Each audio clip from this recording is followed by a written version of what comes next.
Hello all, welcome back to Nandini Avinash Kannada vlogs. Friends, ಹೇಗಿದ್ದಾರಲ್ಲ? I hope ಎಲ್ಲ ಚೆನ್ನಾಗಿದ್ದೀರಾ ಅಂತ ಅಂದ್ಕೊಳ್ತೀನಿ. ಬನ್ನಿ ಇವತ್ತಿನ ವ್ಲಾಗ್ನ ಸ್ಟಾರ್ಟ್ ಮಾಡೋಣ. ಸೊ ಇವಾಗ ಹೇಗಿದೆ ಅಂತಂದರೆ, ನನಗೆ full busy schedule and work pressure heavy ಇದೆ ಸ್ಕೂಲಲ್ಲಿ. ಸ್ವಲ್ಪ ಸ್ಕೂಲ್ನಲ್ಲಿ ಆ್ಯನ್ಯುವಲ್ ಡೇ ಫಂಕ್ಷನ್ಸ್ ಎಲ್ಲ ಈ ಟೈಮಲ್ಲಿ ಜಾಸ್ತಿ ಇರುತ್ತಲ್ಲ. ಆಬ್ವಿಯಸ್ಲಿ ನಮ್ಮದು ಕೂಡ ಅದೇ ಥರ ಇದೆ. ಆ್ಯಂಡ್ ಅದ್ರದ್ದು ಕೂಡ ಹೆವಿ ವರ್ಕ್ ಇರುತ್ತೆ.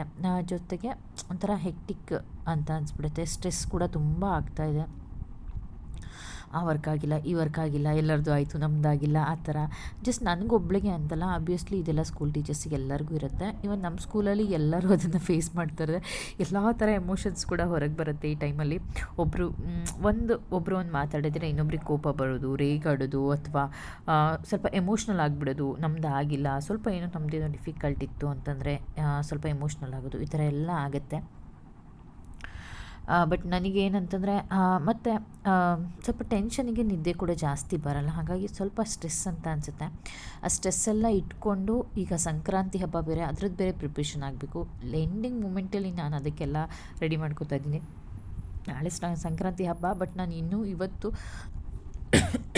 ಎಕ್ಸ್ಕ್ಯೂಸ್ ಮೀ, ಸಂಕ್ರಾಂತಿ ಹಬ್ಬದ ಎಳ್ಳು ಬೆಲ್ಲ ಕೂಡ ರೆಡಿ ಮಾಡಲಿಲ್ಲ. ನಂಗೆ ಅದು ಒಂದು ಟೆನ್ಷನ್ ಆಗಿಬಿಟ್ಟಿತ್ತು. ಸೊ ಈಗ ಅದನ್ನೆಲ್ಲ ಮಾಡ್ತಾಯಿದ್ದೀನಿ ಸ್ಕೂಲಿಂದ ಬಂದುಬಿಟ್ಟು. ಸೊ ಇದರೆಲ್ಲರ ಜೊತೆಗೆ ವಿಡಿಯೋನ ಕಂಟಿನ್ಯೂ ಮಾಡೋಣಂತೆ. ಫಸ್ಟಿಗೆ ನನ್ನ ಸ್ಟ್ರೆಸ್ನ ಹೇಗೆ ಮ್ಯಾನೇಜ್ ಮಾಡ್ಕೊಳ್ತೀನಿ ಅಂತಂದ್ಬಿಟ್ಟು ನಾನು ಹೇಳ್ತೀನಿ. ಆಬ್ವಿಯಸ್ಲಿ ಇದೊಂಥರ ಸ್ವಲ್ಪ ಕಾಂಪ್ಲಿಕೇಟೆಡ್ಡು, ಬಟ್ ನಾವು ಅದನ್ನು ಈಸಿ ಮಾಡಿಕೊಂಡ್ರೆ ಈಸಿ ಆಗುತ್ತೆ ಅಂತಲೇ ಹೇಳ್ಬೋದು. ನಾನು ಇವಾಗಲೇ ಸ್ಟಾರ್ಟಿಂಗಲ್ಲಿ ನೋಡಿದ್ರೆ ಬರ್ತಿದ್ದಂಗೆ ನಾನು ಕೈಕಾಲು ಮುಖ ತೊಳೆದು ಪೂಜೆ ಮಾಡಬೇಕಿತ್ತು. ಬಟ್ ನನಗೆ ಮನೆಗೆ ಬಂದಾಗ ಅದು ಏನೂ ಇಂಟ್ರೆಸ್ಟ್ ಇರಲಿಲ್ಲ. ಬಟ್ ಮಲಗಿದರೆ ಸಾಕಪ್ಪ ಅನ್ನೋಷ್ಟು ಒಂಥರ ಹೆಕ್ಟಿಕ್ ಅನ್ನಿಸ್ಬಿಟ್ಟಿತ್ತು. ಬಟ್ ಮನೆಗೆ ಬಂದುಬಿಟ್ಟು ಒಂದು 10 ನಿಮಿಷ ಓಕೆ ಫ್ರೆಶ್ ಅಪ್ ಆಗೋಣ, ಫಸ್ಟ್ ಮಾಡೋಣ ಅಂತ ವಾಶ್ರೂಮ್ಗೆ ಹೋಗ್ತಿದ್ದಂಗೆ ಒಂದು ಬಕೆಟ್ ಫುಲ್ ಬಿಸಿ ನೀರು ಬಿಟ್ಕೊಂಡೆ. ಆ ನೀರು ನೋಡಿದ ತಕ್ಷಣ ಓಕೆ ಚೆನ್ನಾಗಿ ಸ್ನಾನ ಮಾಡ್ಕೊಂಬೋಣ ಅಂತ ಫಸ್ಟ್ ಮತ್ತೊಂದು ಸರಿ ಬಿಸಿ ನೀರಲ್ಲಿ ಸ್ನಾನ ಮಾಡಿದೆ. ಎಷ್ಟೋ ರಿಲೀಫ್ ಆಯಿತು. ಅದಾದಮೇಲೆ ಬಂದು ದೇವ್ರ ಮುಂದೆ ಕೂತ್ಕೊಂಡು ದೇವ್ರ ದೀಪ ಹಚ್ಚಿ ಒಂದು 10ರಿಂದ 15 ನಿಮಿಷ ಧ್ಯಾನ ಮಾಡಿದೆ. ರಿಯಲಿ ಬೆಸ್ಟ್ ಸ್ಟ್ರೆಸ್ ಬಸ್ಟರ್ ಅದು. ನಮ್ಮ ಸ್ಟ್ರೆಸ್ನೆಲ್ಲ ಮ್ಯಾನೇಜ್ ಮಾಡಬೇಕು ಅಂದರೆ ಎಲ್ಲ ಆಲೋಚನೆಗಳನ್ನು ಬದಿಗಿಟ್ಟು ಒಂದು 10ರಿಂದ 15 ನಿಮಿಷ ಧ್ಯಾನ ಮಾಡಿದರೆ ಸಾಕು. ರಿಯಲಿ ಸ್ಟ್ರೆಸ್ ತುಂಬ ಕಡಿಮೆ ಆಗುತ್ತೆ. ಟ್ರೈ ಮಾಡಿ ನೋಡಿ, ತುಂಬ ರಿಲೀಫ್ ಅನಿಸುತ್ತೆ. ಆಮೇಲೆ ಯಾವುದಕ್ಕೂ ಜಾಸ್ತಿ ರಿಯಾಕ್ಟ್ ಮಾಡಬಾರ್ದು. ನಮಗೆ ಸ್ಟ್ರೆಸ್ ಆದಾಗ ಸಣ್ಣ ಪುಟ್ಟದಕ್ಕೆ ಕೋಪ ಬರೋದು, ಕೂಗಾಡೋದು, ಆ ಥರದ್ದೆಲ್ಲ ಇರುತ್ತೆ. ಅಳು ಬರೋದು, ಎಮೋಷ್ನಲ್ ಆಗೋದೆಲ್ಲ ಇರುತ್ತೆ. ಆದಷ್ಟು ನಮ್ಮ ಮೈಂಡನ್ನ ಕಾನ್ಸ್ಟೆಂಟಾಗಿ ಇಟ್ಕೊಂಡು ಯಾವುದಕ್ಕೂ ರಿಯಾಕ್ಟ್ ಮಾಡದೇ ಇರೋದನ್ನು ಫಸ್ಟ್ ಕಲಿಬೇಕು. ಇದರಿಂದ ಆರಾಮಾಗಿ ಸ್ಟ್ರೆಸ್ನ ಮ್ಯಾನೇಜ್ ಮಾಡ್ಬೋದು. ಸೊ ಬನ್ನಿ ಹಾಗೆ ವ್ಲಾಗ್ನ ಕಂಟಿನ್ಯೂ ಮಾಡೋಣ. ವರ್ಕೌಟ್ ಮಾಡಿ ಅದನ್ನು ಖಂಡಿತ ವರ್ಕ್ ಆಗುತ್ತೆ. ಟ್ರೈ ಮಾಡಿ ಯಾರೆಲ್ಲ ಸ್ಟ್ರೆಸ್ಸಲ್ಲಿದ್ದೀರಾ ಅಂಥವ್ರಿಗೆ, ಓಕೆನಾ? ಸೊ ಹಾಗೆ ಇವಾಗ ನೈಟ್ ಡಿನ್ನರಿಗೆ ಬೇರೆ ಪ್ರಿಪೇರ್ ಮಾಡಬೇಕಿತ್ತು. ಫಸ್ಟ್ ನಾನು ಪ್ಲ್ಯಾನ್ ಮಾಡಿಕೊಂಡೆ, ಧ್ಯಾನ ಎಲ್ಲ ಮುಗಿದ್ಮೇಲೆ ಪ್ಲ್ಯಾನ್ ಮಾಡಿಕೊಂಡೆ ಯಾವ್ಯಾವ ಕೆಲಸ ಏನೇನು ಮಾಡೋಣ ಅಂತಂದ್ಬಿಟ್ಟು. ಸೊ ಓಕೆ ಅಂತಂದ್ಬಿಟ್ಟು ಫಸ್ಟ್ ಡಿನ್ನರ್ ಪ್ರಿಪೇರ್ ಮಾಡಬೇಡ, ಮಕ್ಕಳಿಗೆ ಓದಿಸ್ತಾ ಕೂತ್ಕೊಂಡೆ. ಟೈಮ್ 8:39 ಆಗಿಬಿಡುತ್ತೆ. ಆಮೇಲೆ ನಾನು ಡಿನ್ನರ್ ಮಾಡ್ತಾ ಹೋದರೆ ಲೇಟ್ ಆಗುತ್ತೆ ಅಂತ ಫಸ್ಟು ಡಿನ್ನರಿಗೆ ಚಪಾತಿ ಹಿಟ್ಟನ್ನು ಕಲಸಿಟ್ಟೆ. ನನ್ನ ಮಕ್ಕಳಿಗೆ ನಾನು ಬಂದ ತಕ್ಷಣ ಸ್ವಲ್ಪ ಊಟ ಮಾಡಿದೆ. ಮೇಯ್ನ್ ಅಂದರೆ ಹೊಟ್ಟೆ ತುಂಬಿದರೆ ನನಗೆ ಸ್ವಲ್ಪ ಮ್ಯಾನೇಜ್ ಮಾಡೋಕ್ಕೆ ಈಸಿ ಆಗುತ್ತೆ. ಒಬ್ಬೊಬ್ರದ್ದು ಒಂದೊಂಥರ. ನನ್ನ ಬಾಡಿ ಸ್ಟ್ರಕ್ಚರಿಗೆ ನನಗೆ ಹೊಟ್ಟೆ ಫುಲ್ ಇದ್ದರೆ ಏನಾದರೂ ತಿಂದರೆ ಸ್ವಲ್ಪ ಸ್ಟ್ರೆಸ್ ಅದು ಕೂಡ ಕಡಿಮೆ ಆಗುತ್ತೆ. ಅದು ಒಂದು ಒಳ್ಳೆ ಐಡಿಯಾ. ಆಮೇಲೆ ಡಾರ್ಕ್ ಚಾಕ್ಲೇಟ್ಸ್ ತಂದು ಇಟ್ಕೊಂಡಿದ್ದೆ, ಅದು 1-2 ಬೈಟ್ ತಿಂತಿದ್ರೆ ನನಗೆ ಒಂಥರ ನಮ್ಮ ಬಾಡಿ ಖುಷಿಯಾಗಿದ್ದರೆ ಮೈಂಡ್ ಕೂಡ ಇರುತ್ತೆ, ಆಯಿತಾ? ಇಟ್ ಡಿಪೆಂಡ್ಸ್, ವೆರಿ ಕನೆಕ್ಟೆಡ್ ನಮ್ಮ ಬಾಡಿ ಮತ್ತು ನಮ್ಮ ಮೈಂಡ್ ಎರಡು. ಸೊ ಹಾಗೆ ಇವಾಗ ಚಪಾತಿ ಹಿಟ್ಟು ಕಲಸಿಟ್ಬಿಟ್ಟು ಚಪಾತಿಗೆ ಸ್ವಲ್ಪ ಖಾರ ಚಟ್ನಿ ಮೊಸರೆಲ್ಲ ಇಟ್ಟು ಮಕ್ಕಳೇನು ತಿಂತಾನ ಅಂತ. ಇವರಿಗಾದರೆ ಸ್ವಲ್ಪ ತುಪ್ಪ ಸಕ್ಕರೆ ಹಾಕ್ಕೊಟ್ರೆ ಸಾಕು, ತಿನ್ಕೋತಾನೆ. ಹಾಗೆ ವೆಜಿಟೇಬಲ್ಸ್ ಇತ್ತು, ಒಂದು 5-6 ಬೇಬಿ ಕಾರ್ನ್ ಇತ್ತು, ಹಾಗೆಯೇ ಕ್ಯಾಪ್ಸಿಕಮ್ ಇತ್ತು, ಒಂದು 3/4 ಭಾಗ ಹೆಚ್ಚಿದ್ದು. ಹಾಗೆ ಇಟ್ಟರೆ ಅದೆರಡು ಹಾಳಾಗುತ್ತೆ ಅಂತ ಜಸ್ಟ್ ಅದನ್ನೇ ಸ್ಟಿರ್ ಫ್ರೈ ಮಾಡ್ತಿದ್ದೀನಿ. ಒಂದು ಬಾಣಲೆ ಇಟ್ಕೊಂಡು ಅದಕ್ಕೆ ಕೊಬ್ಬರಿನೇ ಹಾಕೋತಾ ಇದ್ದೀನಿ. ಕೊಬ್ಬರಿನೇ ಅಥವಾ ತುಪ್ಪ ಯಾವ್ದಾರ ಯೂಸ್ ಮಾಡ್ಬೋದು, ಅಥವಾ ಆಯಿಲ್ ಕೂಡ ಯೂಸ್ ಮಾಡ್ಬೋದು. ಬಟ್ ಹೆಲ್ದಿ ವರ್ಷನ್ ಅಂದರೆ ಕೊಬ್ಬರಿನೇ ಅಥವಾ ತುಪ್ಪ. ನಾನು ಜಸ್ಟ್ 1 ಟೇಬಲ್ ಸ್ಪೂನ್ ಕೊಬ್ಬರಿನೇ ಹಾಕಿ ಬೇಬಿ ಕಾರ್ನ್ ಮತ್ತು ಕ್ಯಾಪ್ಸಿಕಮ್ನ ಈ ರೀತಿಯಾಗಿ ಉದ್ದುದ್ದಕ್ಕೆ ಹೆಚ್ಚಿಟ್ಕೊಂಡಿದ್ದೆ. ಅದನ್ನು ಹಾಕಿ ಒಂದು 5 ನಿಮಿಷ ಚೆನ್ನಾಗಿ ಬಾಡಿಸ್ಕೊಂಡೆ. ಆಬ್ವಿಯಸ್ಲಿ ಕ್ಯಾಪ್ಸಿಕಮಲ್ಲಿ ವಾಟರ್ ಕಂಟೆಂಟ್ ಇರುತ್ತಲ್ಲ, ಅದು ನೀರು ಬಿಟ್ಕೊಳ್ಳುತ್ತೆ. ಸಾಕು ಅದರಲ್ಲೇ ಒಂದಿಷ್ಟರಲ್ಲಿ ಬಾಡಿಸ್ಕೊಂಡ್ರೆ. ಅದನ್ನ ಈ ರೀತಿ ಚೆನ್ನಾಗಿ ಮಿಕ್ಸ್ ಮಾಡಿ ನಾನು ಒಂದು ಲಿಡ್ನ ಕ್ಲೋಸ್ ಮಾಡಿದ್ದೆ. ಆ್ಯಕ್ಚುಲಿ ಈ ಬಾಣಲೆಗೆ ನನಗೆ ಪರ್ಫೆಕ್ಟಾಗಿ ಯಾವುದು ಲಿಡ್ ಅಂತ ಇಲ್ಲ, ಹಾಗಾಗಿ ಒಂದು ಪುಟಾಣಿ ಲಿಡ್ಡನ್ನು ಕ್ಲೋಸ್ ಮಾಡಿ ಇಟ್ಟಿದ್ದೆ ನಾನು. ಆಮೇಲೆ ಒಂದು 2 ನಿಮಿಷ ಅದು ಇನ್ನೊಂಚೂರು ಹಂಗೆ ಹಬೆಯಲ್ಲಿ ನೀರು ಬಿಟ್ಕೊಂಡ್ರೆ ಬೇಬಿಕಾರ್ನಲ್ಲೂ ಲಿಟಲ್ ಬಿಟ್ ವಾಟರ್ ಕಂಟೆಂಟ್ ಇರುತ್ತೆ.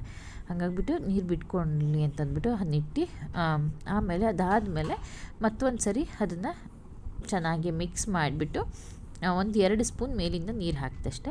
ಅಬ್ವಿಯಸ್ಲಿ ಹಾಗೆ ಕೂಡ ತಿನ್ಬೋದು, ಬಟ್ ಸ್ವಲ್ಪ ಲಿಟಲ್ ಬಿಟ್ ಸಾಫ್ಟ್ ಆಗಲಿ, ಬೇಬಿಕಾರ್ನ್ ಸ್ವಲ್ಪ ಹಾರ್ಡ್ ಇರುತ್ತಲ್ಲ ಅಂತಂದ್ಬಿಟ್ಟು 1-2 ಸ್ಪೂನ್ ನೀರು ಹಾಕಿಬಿಟ್ಟು ಮತ್ತೊಂದು ಸರಿ ಮುಚ್ಚಿಟ್ಬಿಟ್ಟು ಹಾಗೆ ಈಗ ಒಂದು ಸ್ವಲ್ಪ ರೈಸ್ ಮಿಕ್ಕಿತ್ತು, ಬೇಬಿಕಾರ್ನ್ ರೈಸ್ ಮಾಡಿದ್ದು ತುಂಬ ಟೇಸ್ಟಿಯಾಗಿತ್ತು, ಅದನ್ನ ಇಟ್ಟಿದ್ದೆ. ಅದನ್ನು ಕೂಡ ನಾನಿಲ್ಲಿ ಬಿಸಿ ಮಾಡ್ಕೋತಾ ಇದ್ದೀನಿ.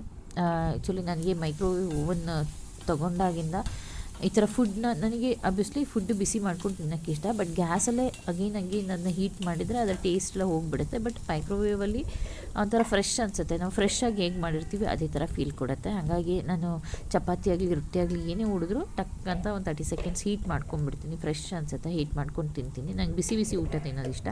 ಊಟದ ಒಂಥರ ಅದ್ರ ಬಗ್ಗೆ ಇನ್ನೊಂದು ಬ್ಲಾಗ್ ಮಾಡ್ತೀನಿ, ಹೇಳ್ತೀನಿ, ಓಕೆನಾ? ಅದು ಮಾಡಿಕೊಂಡೆ. ಅಷ್ಟೊತ್ತಿಗೆ ನೋಡಿ ಬೇಬಿಕಾರ್ನೆಲ್ಲ ಈ ಥರ ಸ್ವಲ್ಪ ನೀರು ಬಿಟ್ಕೊಂಡು ಸ್ವಲ್ಪ ಚೆನ್ನಾಗಿ ಅಂದರೆ ಒಂದು 20% ಕುಕ್ ಆದರೆ ಸಾಕು. ಯಾಕಂದರೆ ಅದನ್ನೆಲ್ಲ ಹಸಿಯಾಗಿ ತಿನ್ಬೋದಲ್ಲ, ಕುಕ್ ಮಾಡ್ಕೊಂಡೆ ತಿನ್ನಬೇಕಂತ ಏನಿಲ್ಲ. ಆಮೇಲೆ ಅದಕ್ಕೆ ಸ್ವಲ್ಪ ಉಪ್ಪು ಸ್ವಲ್ಪ ಕಡಿಮೆನೇ ಹಾಕ್ಕೋಬೇಕು, ಯಾಕಂದರೆ ನಾವು ನೆಂಚ್ಕೊಂಡು ತಿನ್ನೋದ್ರಿಂದ ತುಂಬ ಖಾರ ಸ್ಪೈಸಿ ನಾಯಿ ತುಂಬ ಲೈಟಾಗಿರಬೇಕು. ಹೆಲ್ತಿ ಕೂಡ ಲೈಟಾಗಿ ಉಪ್ಪು, ಖಾರದ ಪುಡಿ, ಸ್ವಲ್ಪ ಧನಿಯಾ ಪುಡಿ, ಸ್ವಲ್ಪ ಜೀರಿಗೆ ಪುಡಿ, ಸ್ವಲ್ಪ ಪೆಪ್ಪರ್ ಪೌಡರ್. ಇದಿಷ್ಟಿದೆ ಅಲ್ಲ, ಇದೊಂದು ಆಲ್ರೌಂಡರ್ ಮಸಾಲ ಥರ. ಇದಿಷ್ಟೇ ಮಸಾಲೆ, ಯಾವುದೇ ಫ್ರೈ ವೆಜಿಟೇಬಲ್ ಫ್ರೈಗೆ ಯಾವುದೇ ಒಂದು ಫ್ರೈ ಸ್ವಲ್ಪ ಟೇಸ್ಟಿಯಾಗಿ ಹಾಕಿದ್ದು. ನಾನು ಬೆಂಡೆಕಾಯಿ ಫ್ರೈ ಮಾಡುವಾಗ ಇದಿಷ್ಟೇ ಮಸಾಲ ಡಬ್ಬದಲ್ಲಿ ಎಲ್ಲ ಮಸಾಲೆ ಪೌಡರ್ ಖಾಲಿಯಾಗಿ ಬಿಟ್ಟಿದೆ. ಈ ವೀಕೆಂಡ್ ಆದರೂ ಮಾಡ್ಕೋಬೇಕು. ಸ್ವಲ್ಪ ಈಗ ಒನ್ ಮಂತಿಂದ ಸ್ವಲ್ಪ ಬ್ಯುಸಿ ಸ್ಕೆಡ್ಯೂಲ್ ಇಂದ ನಂಗೆ ಏನೂ ಮಾಡೋಕ್ಕಾಗ್ತಾಯಿಲ್ಲ. ಯಾವ್ದಾರ 1 hour 2 hours ಸಂಡೇ ರೆಸ್ಟ್ ಸಿಕ್ಕಿದ್ರೆ ಮಲ್ಕೊಂಡ್ಬಿಡ್ತೀನಿ, ಅಷ್ಟು ಪ್ರೆಷರ್ ಇರುತ್ತೆ. ಹಾಗಾಗಿ but I am enjoying it. ಒಂದು ಕಡೆ ಪ್ರೆಷರ್ ಅನಿಸಿದ್ರು ನಾನು ಈ ಬ್ಯುಸಿ ಸ್ಕೆಡ್ಯೂಲ್ನ ಸಕ್ಕದ ಎಂಜಾಯ್ ಮಾಡ್ತಾಯಿದ್ದೀನಿ. ತುಂಬ ಫ್ರೀಯಾಗಿದ್ದು ಒಂಥರ ಬೋರಿಂಗ್ ಅನಿಸ್ಬಿಟ್ಟಿತ್ತು ನನಗೆ. ಒಂಥರ ಎಂಜಾಯ್ ಕೂಡ ಮಾಡ್ತಾಯಿದ್ದೀನಿ, ಹೊಸದು ಕಲಿತಿದ್ದೀನಿ, ಒಂಥರ ಖುಷಿನೂ ಇದೆ. ಸೊ ಇಲ್ಲಿ ವೆಜಿಟೇಬಲ್ ಸ್ಟಿರ್ ಫ್ರೈ ರೆಡಿ ಆಯಿತು. ಮತ್ತೊಂದು ಸರಿ ನಾನು ಮುಚ್ಚಿಟ್ಬಿಟ್ಟು ಹಾಗೆ ಬಿಸಿ ಮಾಡಿಕೊಂಡೆ. ಲೋ ಫ್ಲೇಮ್ನಲ್ಲೇ ಮಾಡ್ಕೋಬೇಕು, ಚೆನ್ನಾಗಾಗುತ್ತೆ. ನೋಡಿ ಫೈನಲಿ ಆಯ್ತಿತ್ತು. ಈಗ ಸೊ ಗ್ಯಾಸ್ ಆಫ್ ಮಾಡಿಬಿಟ್ಟು ಇದನ್ನೆಲ್ಲ ಒಟ್ಟು ಮಾಡಿ ಒಂದು ಲಿಡ್ ಕ್ಲೋಸ್ ಮಾಡಿ ಇಟ್ಟಿದ್ದೀನಿ. ಊಟದ ಜೊತೆಗೆ ಮಕ್ಕಳಿಗೆ ಕೊಟ್ಟು ನಾನು ತಿಂದರೆ ಆಯಿತು ಅಂತ ಅಂದ್ಕೊಂಡೆ.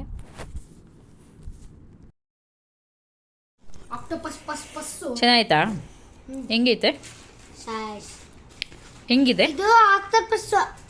ಚೀಯೆ ಬೇಬಿಕಾರ್ನ್ ಮದುವೆ, ಬೇಬಿಕಾರ್ನ್ ಫ್ರೈ ಮಾಡಿರೋದು. ಹಂಗೆಲ್ಲ ಮಾಡಬಾರ್ದು. ಇಷ್ಟ ಆಯ್ತಾ ನಿಂಗೆ ಬೇಬಿಕಾರ್ನ್ ಫ್ರೈ ಮಾಡಿರೋದು? ನಾನು ಯದುವೀರಿಗೆ ಇಷ್ಟ ಆಗಲ್ಲ ಅದು ಅಂದ್ಕೊಂಡಿದ್ದೆ, ಬಟ್ ಇಷ್ಟ ಆಯಿತು.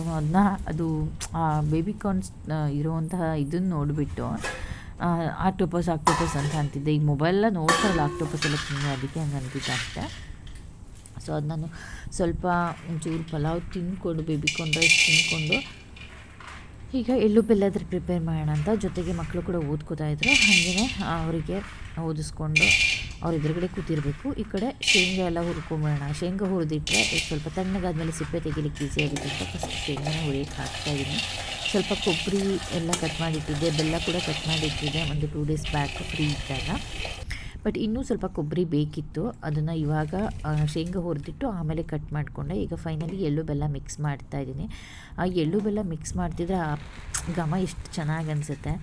ಆ್ಯಕ್ಚುಲಿ ನಾನು ಇದು ತಿನ್ನೋಕ್ಕೆ ತುಂಬ ಇಷ್ಟ ನನಗೆ. ಇದರಿಂದನೇ ಅರ್ಧ ವೆಯ್ಟ್ ಗೇನ್ ಆಗ್ತೀನಿ ನಾನು. ಆಲ್ಮೋಸ್ಟ್ ಇದೀಗ 2 kgs ಅಷ್ಟು ಮಾಡಿದ್ದೀನಿ. ಎಲ್ಲ ಐಟಮ್ಸ್ ಕೂಡ 1/4 kg 250 ಗ್ರಾಮ್ ಅಷ್ಟು ಹಾಕಿದ್ದೀನಿ. ಕೊಬ್ಬರಿ, ಬೆಲ್ಲ, ಶೇಂಗಾ, ಹುರ್ಗಡ್ಲೆ ಇದೆಲ್ಲ. ಜೊತೆಗೆ ಎಕ್ಸ್ಟ್ರಾ ಇದೊಂದು ಸ್ವಲ್ಪ ಸೀಸನಿಂಗ್ಸ್ ಒಂಚೂರು ಇಷ್ಟು. ಆಮೇಲೆ ಎಳ್ಳು ತುಂಬ ಕಡಿಮೆ ಹಾಕಿದ್ದೀನಿ, ಅರೌಂಡ್ ಒಂದು 100 ಗ್ರಾಮ್ಸ್ ಅಷ್ಟು ಹಾಕಿದ್ದೀನಿ ಅಷ್ಟೇ ಅಂತ ಅನಿಸುತ್ತೆ. ಇದಿಷ್ಟು ಹಾಕಿ ಎಳ್ಳು ಬೆಲ್ಲ ಅಂತೂ ಪ್ರಿಪೇರ್ ಮಾಡಿದೆ. ಎಳ್ಳು ಬೆಲ್ಲದ ಜೊತೆಗೆ ನಾವು ಏನಂತಂದರೆ ಕಬ್ಬು, ಆಮೇಲೆ ಕಡಲೆ ಗಿಡ, ಬೋರೆಹಣ್ಣು, ಕಡಲೆಕಾಯಿ, ಗೆಣಸು, ಈ ಸೀಸನಲ್ಲಿ ಏನೇನು ಬರುತ್ತೆ ಅದನ್ನೆಲ್ಲ ಕೂಡ ಎಳ್ಳು ಬೆಲ್ಲ ಇಡ್ತೀವಲ್ಲ ಅದ್ರ ಜೊತೆಗೆ ಬೇಯಿಸಿ ಇಡ್ತೀವಿ. ಅವರೆಕಾಯಿ ಕೂಡ ಬೇಯಿಸಿ ಇಡ್ತೀವಿ. ಬಟ್ ನನಗೆ ಇವತ್ತು ಮಾರ್ಕೆಟಲ್ಲಿ ಎಲ್ಲ ನಾನು ಹೇಳಿದ್ದೆ ನಾನು ಹೆವಿ ಅಂತಂದ್ಬಿಟ್ಟು ಹಾಕಿಬಿಟ್ಟು ಎಲ್ಲ ಸುತ್ತಷ್ಟು ತೊಗೊಂಬಂದೆ. ಗೆಣಸು ಮತ್ತು ಕಬ್ಬು, ಆಮೇಲೆ ಕಡಲೆ ಗಿಡ, ಅವರೆಕಾಯಿ ಅದೆಲ್ಲ ಸಿಗಲಿಲ್ಲ. ಅದು ಅಲ್ಲದೆ ಸ್ವಲ್ಪ ಎಕ್ಸ್ಪೆನ್ಸಿವ್ ಆಗಿದೆ ಎಲ್ಲ ಕೂಡ. ಐಟಮ್ಸು. ಕಬ್ಬು ಕೂಡ 100 ರೂಪಾಯಿ ಒಂದು ಕೂಲು, ಅಷ್ಟು ಕಾಸ್ಟ್ಲಿ ಆಗಿದೆ. ಸೊ ಏನು ಮಾಡೋಕ್ಕಾಗಲ್ಲ, ಎಷ್ಟು ಸಿಕ್ಕಷ್ಟು ತೊಗೊಂಡು ಬಂದೆ ನಾನು. ತೊಗೊಂಡು ಬಂದು ಎಲ್ಲ ರೆಡಿ ಮಾಡಿ ಜೋಡಿಸಿ ಇಡ್ತಾಯಿದ್ದೀನಿ ಸಂಕ್ರಾಂತಿಗೆ. ಸೊ ಈಗ ನಾನು ಪ್ಲ್ಯಾನ್ ಮಾಡಿದ ಪ್ರಕಾರ ಒಂದು 2-3 ಕೆಲಸ ಮುಗೀತು. ಇನ್ನು ನಾಳೆ ಬೆಳಗ್ಗೆನೇ ಎದ್ದು ಪೂಜೆ ಮಾಡಬೇಕಂದ್ರೆ ದೇವ್ರ ಪಾತ್ರೆಗಳನ್ನೆಲ್ಲ ಕೂಡ ತೊಳೆದಿಡಬೇಕು. ಸೊ ಇದೆಲ್ಲ ಆದಮೇಲೆ ಲಾಸ್ಟ್ ಮಲಗೋಕ್ಕಿಂತ ಮುಂಚೆ ನಮ್ಮ ಮನೆಗೆ 15 to 20 ಮಿನಿಟ್ಸಲ್ಲಿ ಎಲ್ಲ ಪಾತ್ರೆಗಳು ತೊಳೆದೇ ಆಗಿಬಿಡುತ್ತೆ. ಅದನ್ನೆಲ್ಲ ಕೂಡ ತೊಳೆದು ಇಟ್ಬಿಟ್ರೆ ರಿಲ್ಯಾಕ್ಸ್ ಅನಿಸುತ್ತೆ. ನಾಳೆ ಬೆಳಗ್ಗೆ ಎದ್ದು ಮಾಡಲಿಕ್ಕೆ ಈಸಿ ಆಗುತ್ತೆ ನನಗೆ. ಬೆಳಗ್ಗೆ ಎದ್ದ ತಕ್ಷಣ ಅದೆಲ್ಲ ನೋಡೋಕೆ ಅಷ್ಟು ಚೆನ್ನಾಗಿ ಅನಿಸಲ್ಲ. ಅದೆಲ್ಲ ಇದ್ದರೆ ಇಷ್ಟೊಂದು ಕೆಲಸ ಇದೆ ಅನ್ಸುತ್ತೆ. ಹಾಗಾಗಿ ಎಲ್ಲ ಕ್ಲೀನ್ ಮಾಡೇ ಮಲ್ಕೊಂಡ್ಬಿಡ್ತೀನಿ. ಸೊ ಆಲ್ಮೋಸ್ಟ್ ಇದು 9:30 ಅದು ಇದು ಎಲ್ಲ ಮಧ್ಯೆ ಬಂದರೆ ಆ ಕೆಲಸ ಮಾಡೋ ಇಂಟ್ರೆಸ್ಟ್ ಹೋಗಿಬಿಡುತ್ತೆ. ನಾವು ಪ್ಲ್ಯಾನ್ ಮಾಡಿರೋದೆಲ್ಲ ಎಡ್ವರ್ಟ್ ಆಗಿಬಿಡುತ್ತೆ. ಹಾಗಾಗಿ ನಾನು ಆದಷ್ಟು ಪ್ರಿಪ್ರೇಷನ್ನು ತುಂಬ ಇಂಪಾರ್ಟೆಂಟಾಗಿ ಮಾಡ್ಕೋತೀನಿ. ಇದರಿಂದ ನನಗೂ ಸ್ವಲ್ಪ ಈಸಿ ಆಗುತ್ತೆ. ಸೊ ಫೈನಲಿ ಎಲ್ಲ ರೆಡಿ ಆಯಿತು. ಹಾಗೆ ದೇವ್ರ ಪಾತ್ರೆಗಳು ಕೂಡ ನಾನು ಎಲ್ಲ ಮಲಗೋಕ್ಕೆ ಮುಂಚೆ ತೊಳೆದು ಕಿಚನೆಲ್ಲ ಕಂಪ್ಲೀಟ್ ಕ್ಲೀನ್ ಮಾಡಿ ಇಟ್ಟಿದ್ದೀನಿ. ಸೊ ನಾಳೆ ಬೆಳಗ್ಗೆ ಎದ್ದು ಹಬ್ಬ ಮಾಡೋದು ಅಷ್ಟೇ. ಎಸ್ ಫ್ರೆಂಡ್ಸ್, ಸೊ ನಾನು ಈ ವಿಡಿಯೋನ ಇಲ್ಲಿಗೆ ಎಂಡ್ ಮಾಡ್ತೀನಿ. ವಿಡಿಯೋ ಯಾರಿಗೆಲ್ಲ ಇಷ್ಟ ಆಯಿತು please do like, share and subscribe. Thanks for watching. Bye bye.